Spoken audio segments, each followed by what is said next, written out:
have this vivid memory of sitting in the bathtub one time and just crying. I think I punched my dad once. You're not in charge of me right now. Like, you just won't leave me alone. I had an epidural in my back, so I couldn't move very well. She just wanted me to keep pushing and keep going. Everybody had one. Like, if you didn't have one, you were looked down upon. This is a show where teenagers share their experiences growing up in today's world. I'm your host, Dr. RJ, and this is A Teen's Perspective.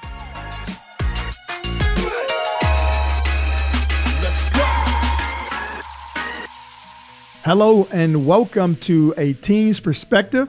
This is Dr. RJ, and today I have a great guest for you. His name is Elijah Stroud. He is a math major at the University of Texas. Shout out to all those Longhorn fans out there. But he's also pre-med, is that right? Yes. Okay, perfect. So we're going to jump right in and let's talk about just family dynamic. How was it like being raised by your parents? Share with us all the information as far as growing up. For most of my life, my parents have been together. I have one younger sister. For the first 5 years, my mom raised me by herself. She had moved from North Carolina, where she went to school and where she had met my dad, to come to Texas when she was pregnant with me because she wanted to have her family's help raising me. Unfortunately, they weren't very helpful, and she was kind of doing that all by herself for the first 5 years of my life. But then she got pregnant with my sister, and my dad and her got married when I was 5 years old. And yeah, they've been together ever since. They definitely have a very good relationship. I would say they're probably more strict than most parents, but by no means are they the strictest parents I've ever heard of. So yeah. So you mentioned that when you were 5 years old, that's when your mom met your new dad. So I was kind of confused. It is my dad. So my dad is my dad and my sister's dad. There wasn't much of a relationship there for. Oh, I see. Yeah. So how much of that do you remember being five? I remember some things. I do remember pretty distinctly. I went to my dad's apartment one Christmas, probably when I was about 4. I would think 4. But I do very distinctly remember getting a train set for Christmas, and that was when I was at his apartment. And I also remember being so confused as to how Santa could have gotten it into the apartment when there was no fireplace for him to come down. And, yeah, so I just have like bits and pieces like that. Unfortunately, I do also have a memory of my parents having a pretty heated argument. Talk to us about that argument if you want to share with us. I mean, I don't remember the details. I was probably too young to understand what they were arguing about. But I do remember my dad storming out, like getting in his car, slamming the door and driving off or something like that. And this was before they were married? Yes. Oh, okay. Yeah. And do you remember the wedding and all that when they got married? So there was no wedding. We just drove down to the courthouse and they had the judge do the paperwork and whatnot. It was just them and me. My mom was pregnant with my sister at the time.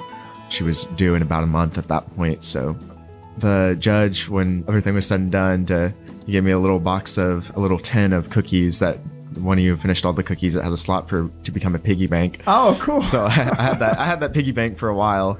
It was actually really funny. I was going to a concert a couple months ago with my friend downtown. We walked past this building and I was like, oh my gosh, that building looks familiar. And then oh my God, that's where my parents got married. It was so funny, like just having that hit me and seeing like that triggered a bunch of the memories coming back. So yeah, that was definitely a very happy day. Yeah. So talk to me about high school. What did you remember? Because you graduated last year, correct? Mm-hmm. Talk to me about your thoughts and your feelings leaving middle school, transitioning to high school. I was definitely nervous changing schools and whatnot. In 8th grade, I went to a very, very small private school. There were 6 people in my class, including me. And wow. The entire high school only had 4 students at that school. So it was very, very tiny. But then, I went to a larger high school, still relatively small, but most people's standards. It had 36 people in my class and about 120 people in the whole school. So I thought that was big, So going into it, I would say I was probably pretty excited about it, and I was really looking forward to getting to play sports and whatnot, getting to choose from a variety rather than just having, one sport each season. I would say I was pretty excited for that transition. A little nervous, but more excited than anything. Yeah. So. And I think you mentioned that you were, and this is before, that you were homeschooled at all? So in middle school, I did this thing, part-time homeschooling. So I went to school 3 days a week, and then Tuesday and Thursday I would homeschool. And then my senior year of high school, I actually homeschooled as well. So Okay. And talk to us about the decision for that. Like, was it your decision, your parents? I would say that it was a decision that me and my parents made together. It was both something we really agreed on. And the reason why was because they were starting to run out of classes for me to take. And my senior year, I really only needed 2 classes in order to graduate. But they had a policy that you had to take a full course load. And I wasn't going to be able to take a math class because they didn't have one for me. They wanted to make me take some dual credit classes and whatnot. We were thinking, and they're going to charge us full tuition for me to take dual credit classes at ACC, which I could do for free. So that's what I did. I just, decided with my parents that we would have me do ACC my senior year, doing dual credit classes for about $13,000 cheaper than what it would Got have been it. So it was at Hill more Country. financial was the reason. Yeah, it was the big thing was the financial. If money wasn't an object, I probably would have stayed, but unfortunately it is. So. Yeah. And now what was the decision as far as middle school? Like what factored into that decision to go homeschool? Because you mentioned that you homeschooled in middle school.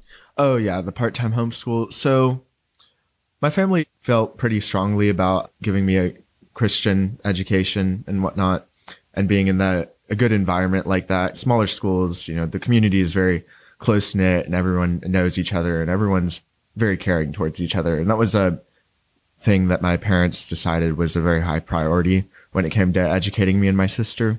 So up to 5th grade, we went to a small school down in South Austin, but the administration there was getting a little funky and whatnot. And we just decided it was not a good idea to stay.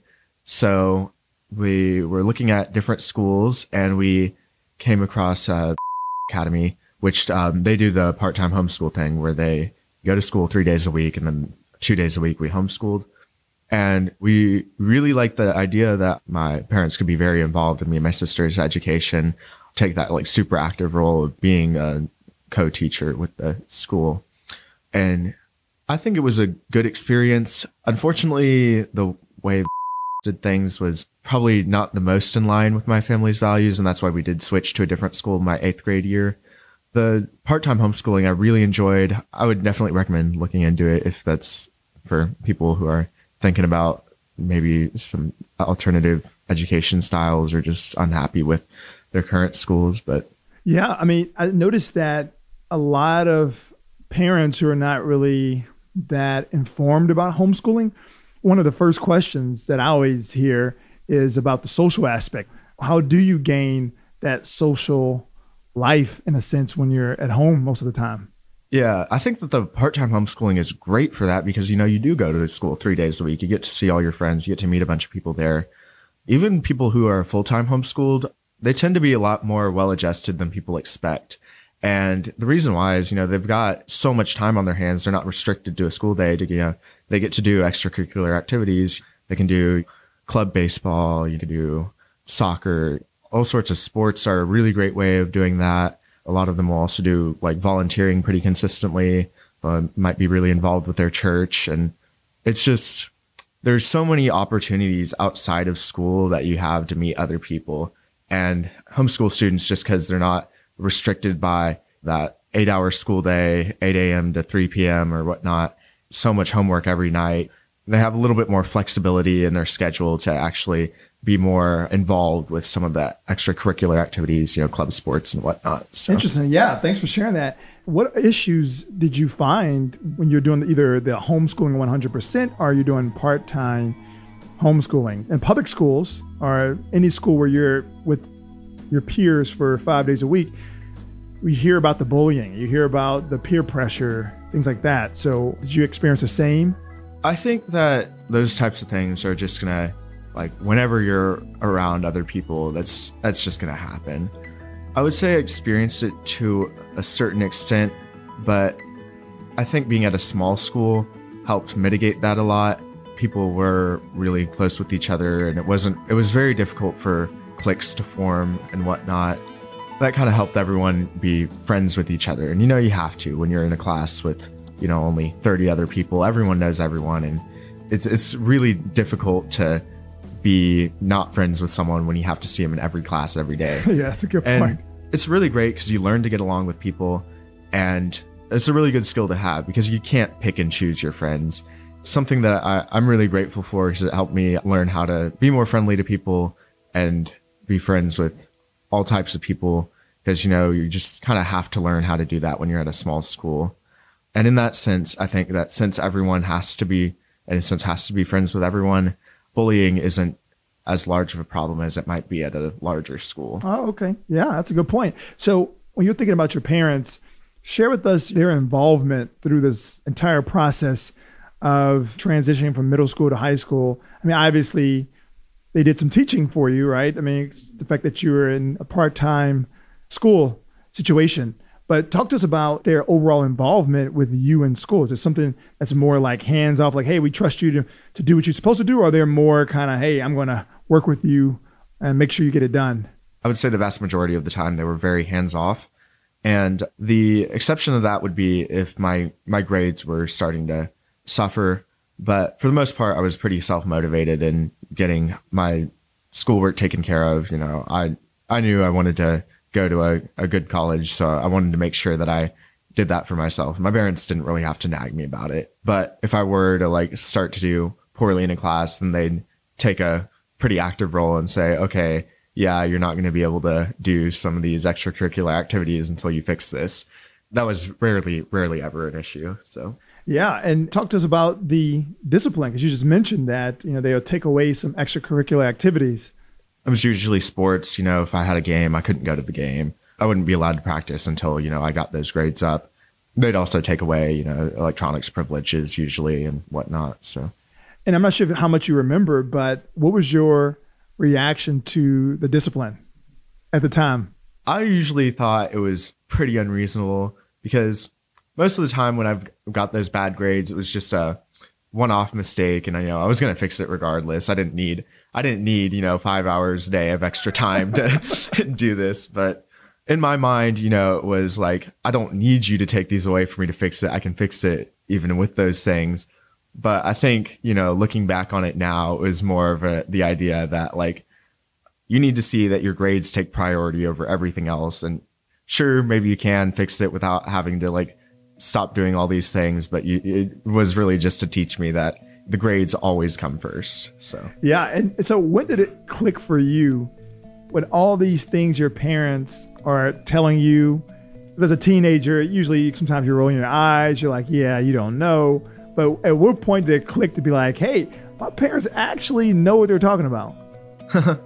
I don't know that there's one moment where, I was just like, oh, they do know what they're talking about. I think it's just, there's a lot of small things that, I would disagree with them on. And, it's just a slow process of realizing, oh, I see where they were coming from. That was pretty reasonable what they did. But it's not like this all happened all at once. It's bits and pieces of different things, at different times coming together in my head. So the other question is, whenever you noticed those things, did you share it with them, or you kind of just kept it to yourself?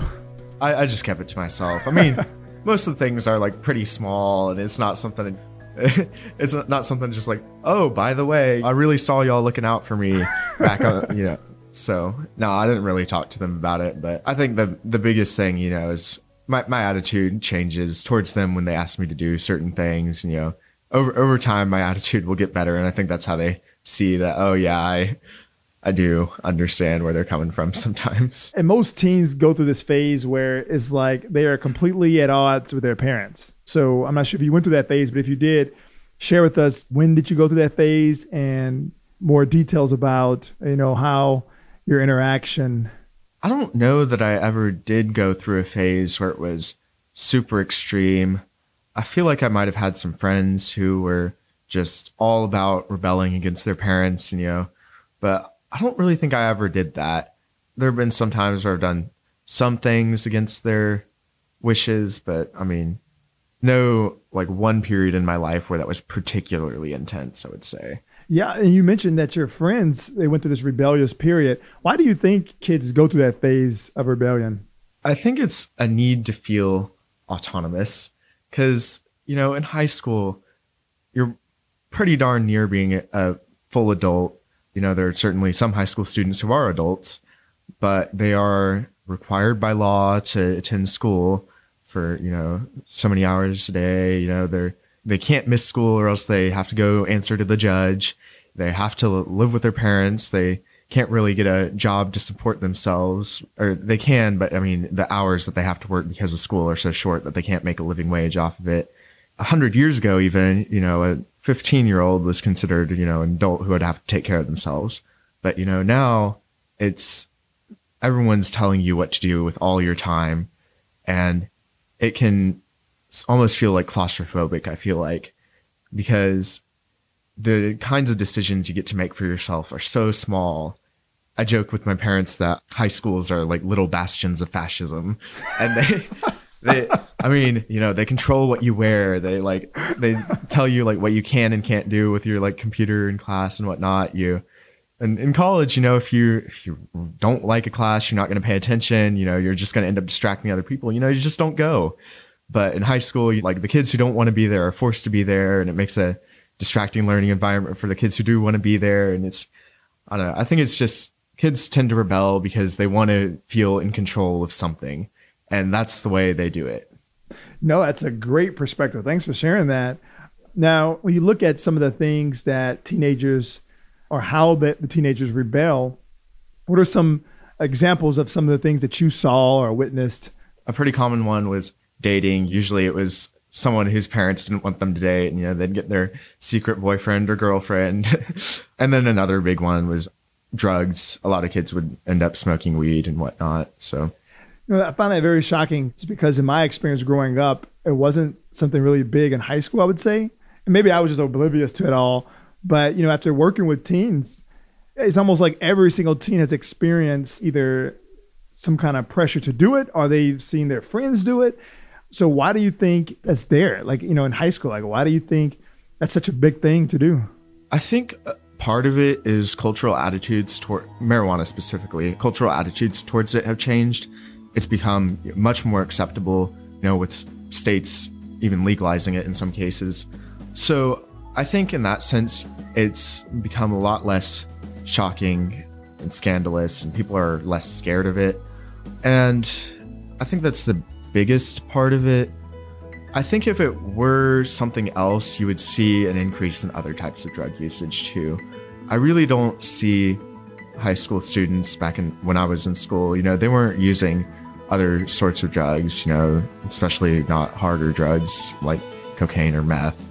So I think it is just that the broader cultural attitudes toward marijuana has become more accepting of it, and that's made it easier for teens to get their hands on, and they're less scared of it in a sense too. So yeah, and that's another aspect. It's not like the parents are giving it to the teens. So how are they getting it? I think that you have a friend who knows a dealer, smoke up with them once or twice, and you end up liking it. So you end up buying from that dealer, and maybe through that you meet some other people, and I think that's how teens end up getting their hands on it. There's not really like a forum you can go to or anything to find it. I think it's a lot of just personal connections. At what age do you think that usually, at least in your experience, have started? I would say, in my experience, I saw some people starting sophomore year, very few, and then more would start probably like junior or senior year.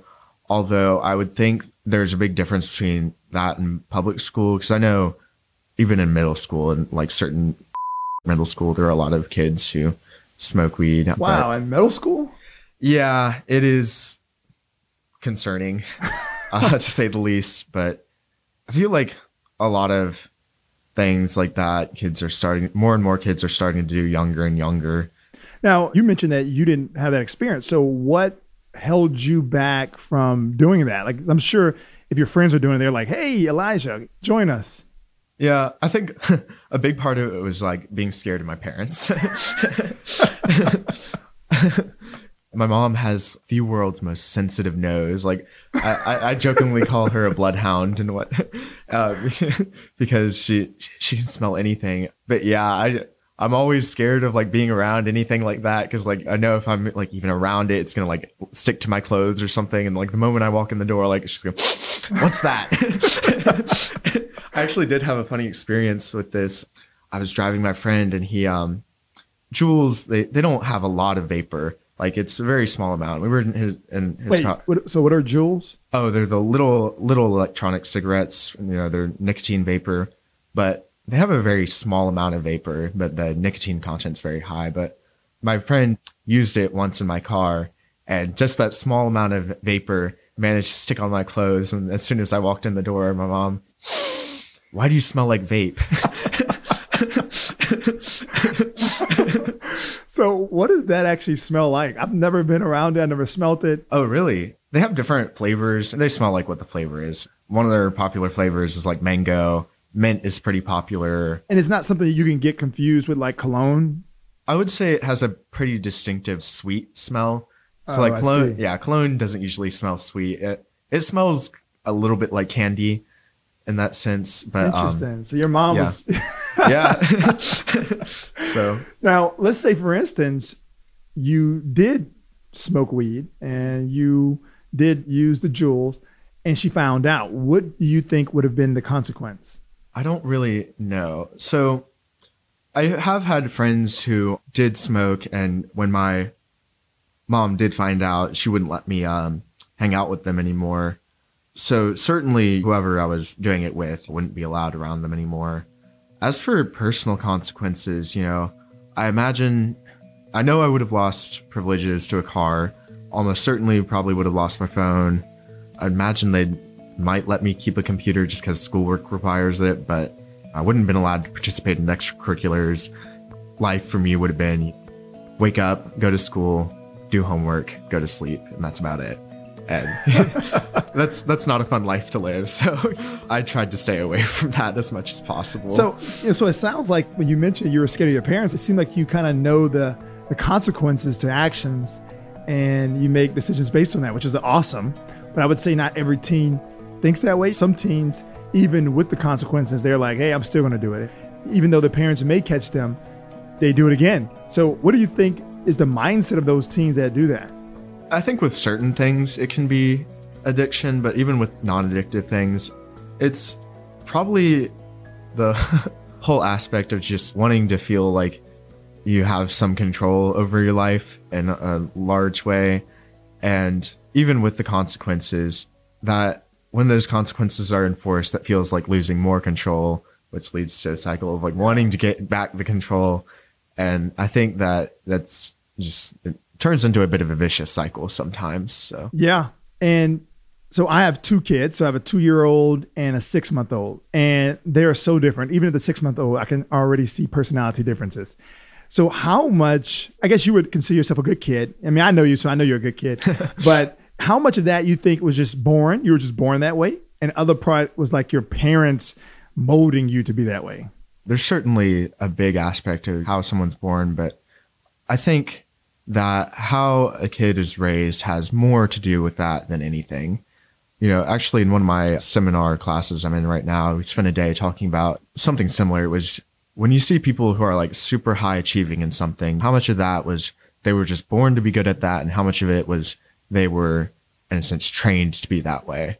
And the conclusion we came to is that, yes, there's definitely certain traits you can be born with that would make you a little bit better at something, but the training and the opportunity to have access to good coaching and whatnot, that has way more to do with something than the traits do at all.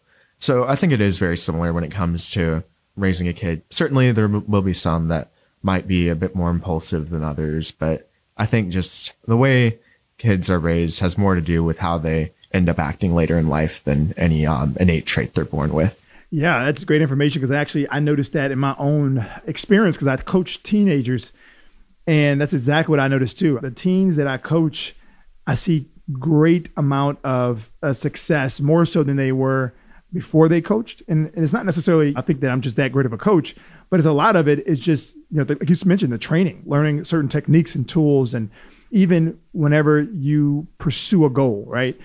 There's a way of doing that that would increase your chances of pursuing that goal than if you just did not know it all and were just trying to do it. So yeah, so that's great information there. So you mentioned that you love math. When did you find that out? Because I would say most kids talk about math. I always ask kids about their favorite subject, and math is rarely that subject. So when did you find the love for math? I would say probably at 8th grade. So most of my life, I'd been really, really into science. I just kind of thought of math as something that you had to deal with when you did science. I didn't really dislike it, but it wasn't something I was super passionate about. But I ended up going to a summer camp. It was about math, and the things we talked about in there were just so different from the types of topics taught in school. And I realized like, oh, wow, there's so much depth and like to what math is. And it's a lot more creative thinking than I thought. Because a lot of the way math is taught in school, you like memorize the formula, you plug in the numbers, and then you do it. I think that's really boring. We started talking about like these different puzzles and whatnot. If you have 10 students trying out for a play and there's 2 lead roles, how many ways are there for you to put the students into those roles? We never talked about problems like that in school. And I didn't know how to solve the problem going into it. You just gotta think about what you know and how you would approach the problem, and eventually you come to a solution. And I think that kind of math was really, really fulfilling for me. And I started like seeing it as more of puzzles rather than just these like boring multiplication tables I had to do. And I think a lot of people don't get that kind of opportunity to be exposed to that type of math that feels more puzzle-like and like games almost than, just having to do a bunch of multiplication, division, addition, and subtraction. But yeah, that camp really changed my perspective on math. And I actually I've participated every summer, even this past summer, and I'm considering whether or not I want to go back again to work as their head counselor this year. Cool. Yeah, that really changed my perspective. And then I was also very fortunate that school year to have a very helpful math teacher who let me work through the book at a faster pace than the rest of the class. And that kind of independence gave me a lot of opportunity to explore the things that I found interesting, and more flexibility, just go deeper into some things that I was really interested about. So I really enjoyed that experience. And I think that really set me up for the rest of high school and going into now being a math major. Wow, that is really cool. And whose decision was it for the camp? Is it one of those situations where your parents always encouraged you guys to do some type of camp? And how did they pick math, or did you pick it? My mom heard about it by a recommendation from one of her friends. And I don't remember exactly, but I'm pretty sure it was a little bit of, oh, there's this math camp. Do you want to go do it? I didn't hate math. I was like, oh, it's something to do with my time. Sounds like fun. I'll go. So it wasn't something I was super actively like, oh my gosh, I can't wait for this. But I think going in, I was ready to get something out of the camp. I was excited in that sense that I would have something to do. And then once I was there, I had so much fun just learning with all those other people. And I think another big thing was like the people there at a summer camp for math, they wanted to be there. So they were there to learn. I think that has a huge impact on how enjoyable a learning experience can be when there's not people around you that are begrudgingly doing everything. Everyone's excited about it. So yeah, that's actually a really good point. It sounds like you're saying that having a group of people who all want the same goal, it just sets everyone up for success. Mm-hmm. Yeah, definitely. And I think that's another big thing about going to school at a private school is the kids there tend to want to be there. If they really didn't want to be there, then there's no reason that the parents would be putting up the money to get them there. So I think that's one way that private school tends to be better. Not that the curriculum might be all that much better, but just the people around you tend to be more invested in the learning experience than in a public school where there's a lot of people who are there because they were forced to be there. They'll try to do anything to get out of doing any sort of work, and that really detracts from the learning environment. So now at University of Texas, it's a public school in a sense, public college. So what have you noticed to be the biggest difference? The size is the biggest shock for me. Like I said, I came from a school where there were 30 people in my class, and I homeschooled my senior year, so I've always been in very small communities, and now I go to school with 50,000 other people. It was definitely a big culture shock, but I will say the one thing that I'm so happy I did was they have a thing called Camp Texas, and it's a 3-day camp. They've got a bunch of them throughout August, and you go, you get sorted into a small little group with 7 other people, and you just do a bunch of games and activities together, and it's like a little retreat to have some bonding before the school year. And I still talk to all the people in my group to now, and I see people I've met at Camp Texas all over campus, and that really made the university feel so much smaller. You know, if anyone's looking to go to UT, definitely go to Camp Texas. It is one of the best decisions I made going into UT. So Yeah, thanks for sharing that. And how did you find out about that? they sent out a bunch of emails back in the spring and through the summer, and I was always like, oh, do I really want to go? Like, how much fun could it really be? But I ended up doing it anyway, just because I was like, if I go, I'll probably have some fun. It can't hurt. I'm so glad I did. It was so much fun. Yeah. So now that you are at University of Texas in your major, what challenges are you facing now? The biggest one is in my math class right now. So I'm taking the highest level math class that freshmen are allowed to take. And the professor is a bit of a funny guy. He is very, very, very smart. But I think that makes it difficult for him to teach to people who aren't, at a PhD level understanding of math. And so it's very difficult to get things out of lectures. And on top of that, I had undiagnosed ADHD. So I was having a lot of trouble finishing the tests in time. And the first 2 tests I did really poorly on. And I went and talked to the professor in his office hours. And what we ended up agreeing on was that I could retake up my second test with extra time because I got an accommodation with the disabilities office for ADHD to have extra time on my tests. And having that extra time, and then me realizing, okay, I probably need to look to some other resources to actually learn the material, I ended up improving by 37 points on that test. Wow. So that was a really big struggle, in the beginning I'm in such a different environment, so much more is expected of me. And I'm with some of the best people from around the country in this class. I'm no longer at the top of the class. So just having to make that adjustment of study habits was pretty difficult at first. And I'm still working through that right now. But I would say I'm doing an okay job of handling it. But the biggest difficulty is definitely adjusting to that environment where, so much more is expected of you and you're around people who are the best of the best. So, and how are your parents involved in this process? At this point, they're pretty hands-off. I think of myself as an adult. They treat me like an adult. So there's very little coming from them in terms of pushing me to do something or whatnot. They trust me that I can take care of myself. So how often do you call them for their advice? I don't really call them specifically for advice, but I do talk to them very often about a variety of things. I visit home a lot just because, it is right down the road. Yeah. But yeah, we spend a lot of time together still. We'll go out to lunch or dinner. Some weekends we'll spend together. Right before this, my dad called and asked if I wanted to meet up for lunch. Oh, that's awesome. We definitely still communicate a lot, and we're still very close. Now, this tight family that you guys have, is that one of the reasons why you chose to go to University of Texas to stay closer to home? I would say it was pretty far down the list of things that I was considering, actually. Regardless of where I went to school, I think I would have done a pretty good job of, staying communicative with my parents and still making sure I was talking to them and not just falling off the face of the earth for the 4 months I'm away. The other school I was considering between UT was the University of British Columbia in Vancouver. So very, very far away. Yes. Not even the same country.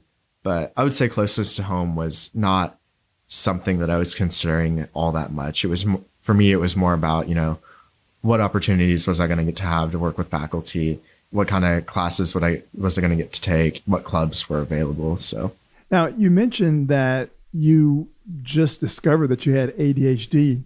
How do you think you've been so successful up until this point and you never knew that you had that? I think just in high school, the kind of work that's expected of students is much more low level than what's expected in college. I think that my being pretty intelligent was able to carry me through high school without having to put in too much work. But just the high intensity environment in college was just, it kind of exposed that shortcoming that, I do have a lot of difficulty paying attention or keeping focused when there's any sort of distraction around. That ended up being a lot more limiting when, I have to do this ultra high level work. So, Yeah. And I'm curious to know, how did your mom and dad create this family environment, especially since you guys started off? I mean, you started off very non-traditional. She had you, they were not married, but then they got married 5 years later. So how did they create this love for family and wanting to be close with one another? I think that the big thing, and something I've talked to them about, was that they have made it like their number one priority, that they made their marriage vows and they very much intend to keep them, in the sense that, like, divorce, they just do not ever see that as an option. And I think that because they think that way, whenever there's been some problem or anything, they've always seen it as something that they had to work out. And it's just not an option to not let something get fixed. And I think that attitude of conflict resolution over all else has really helped us stay pretty close as a family and has prevented things from driving wedges between us. And another big part of that is just being communicative. And we do have a lot of communication, and that's something that I think is very, very important to making a positive, encouraging family environment. So share with the audience your future plans. Like, where do you see yourself in the next 5 years or so? So I know I want to graduate college. Past that, I'm actually pretty unsure of what I want to do. So I am pre-med, so I anticipate applying to med school, but I'm really not sure whether I would want to go to med school or graduate school for math. And there's MD, PhD programs, which I would really like to do. They're pretty selective, so I don't know that that will be an option. But if it is, like, that's something that I would really be interested in. But yeah, as for like what to do after college, I've got time to figure that out. I've got time to explore whether or not I'm more interested in medicine, more interested in math, more. I'm hoping to just focus on what I'm doing right now, see what I like, and then later on I can make that decision when I have to. Yeah, that's great. Just what I know about you is there's no doubt in my mind that you would be successful. Before we close, is there any advice you can give or any recommendations or even just something that you felt that was important that your parents did for you that you feel that really helped you to where you are today? Yeah, I think that the biggest thing is just communicating. If there's some issue as a teenager, someone's acting out a lot, doing stuff that goes against family values, there's probably a reason that they're trying to do that. I think communicating in that case is far, far more important to starting to fix the problem than just adding on another punishment. Because the more you're able to communicate, the more you can, okay, maybe this is where the problem area is, and some consequences can focus more on like instilling like some certain value that might help them. Consequences can be more focused in that sense, that and effective. I think communication is just the number one key. You can't have a close relationship without communication. And then another thing I would probably say is like probably encourage your kid to find something that they really love and to get as good as they can at it.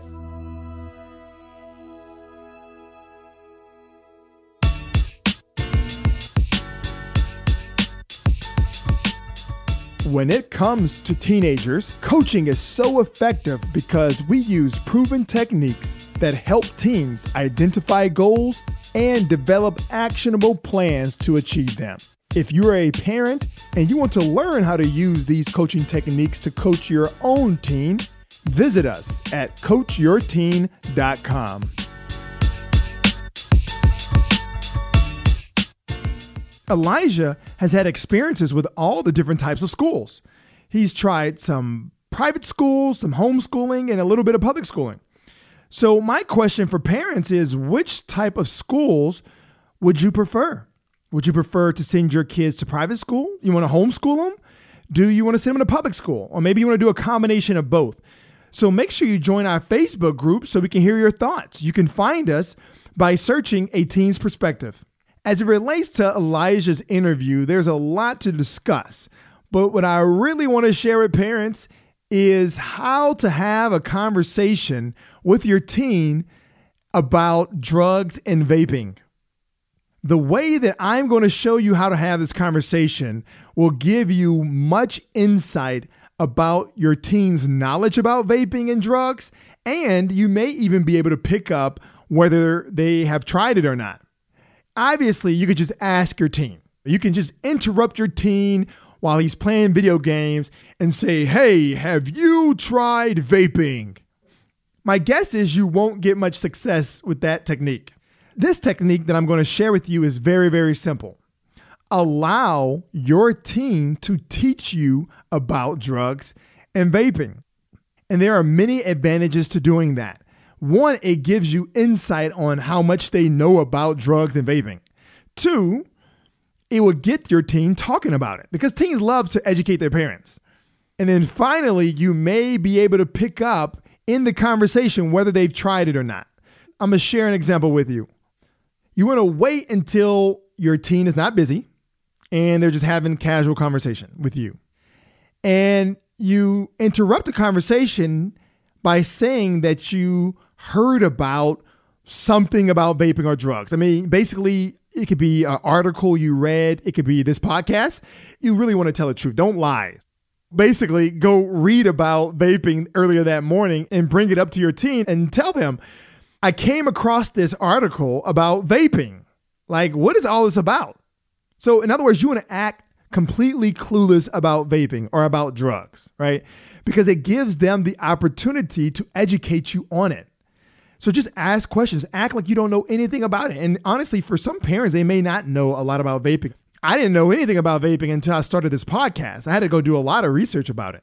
So when you ask them questions, they will immediately start sharing their knowledge on it. But resist the urge to ask them right away if they tried it. Let them continue to talk about it. And once they've shared all of their knowledge about drugs or vaping, then you just ask them very gently and friendly, have you tried it? Their reaction will tell you if they've tried it or not. Now, I don't want to get into like trying to read body language, but my point is parents know. So remember, this is not about who gets in trouble and all that. What's more important is understanding what they know about drugs and vaping.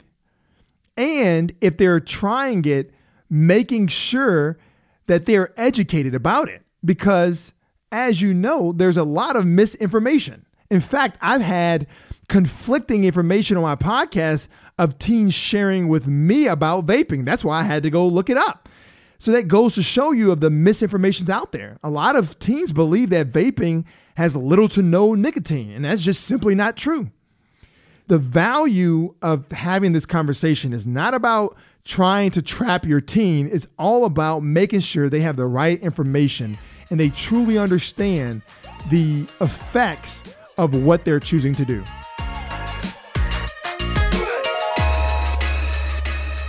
Well, I hope this interview will help in some way with the relationship between you and your teen. Thank you for listening, and thank you so much for all of your support. Please review, rate, and subscribe, and share with a friend. Once again, I'm your host, Dr. RJ, and this is A Teen's Perspective. Let's go.